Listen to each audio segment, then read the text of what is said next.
En 1962, alors que les Beatles étaient en train d'exploser au niveau international, Chantal Goya a eu le privilège de partager un dîner avec eux, chez une célèbre duchesse britannique. Dans le monde, ils ne sont pas nombreux ceux qui ont pu voir les Beatles en vrai, et de près. Ceux qui ont pu partager un dîner avec eux sont encore plus rares. Mais Chantal Goya en fait partie.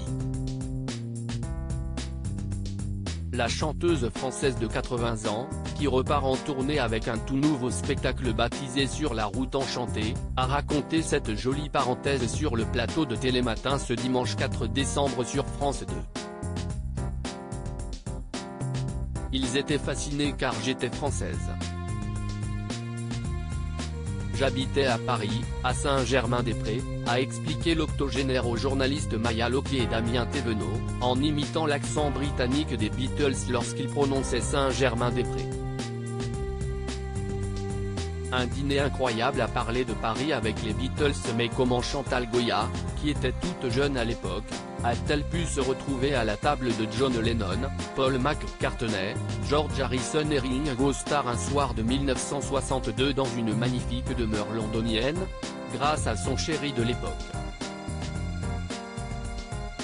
Avant de rencontrer l'homme de sa vie, Jean-Jacques Debout, en 1964, Chantal Goya a vécu une idylle de quelques mois avec Gilles de Bedford, l'un des fils de Nicole Milliner, duchesse de Bedford. Un soir, il l'a donc invitée dans sa famille, alors qu'un grand dîner était prévu avec les Beatles parmi les invités mais aussi Michael Caine et Terence Stamp. Je vois sa maman, Nicole Milliner, qui est une femme adorable. Elle me dit, Chantal, restez à la maison, on a un dîner incroyable ce soir. Il va y avoir Michael Caine, qui est un grand acteur de théâtre, Terence Stamp, qui est un grand acteur de cinéma, et nos quatre fous, a expliqué Chantal Goya sur Télématin.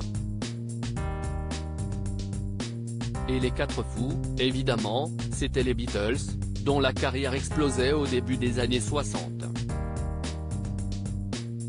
Ils aimaient bien la France, alors voilà qu'à tout juste 20 ans l'interprète de Bécassine, qui se voyait faire carrière dans le journalisme, se retrouvait à table avec les quatre artistes les plus connus du Royaume-Uni. Ils étaient tous en train de me parler de Paris et de Saint-Germain. Comme quoi ils aimaient bien la France.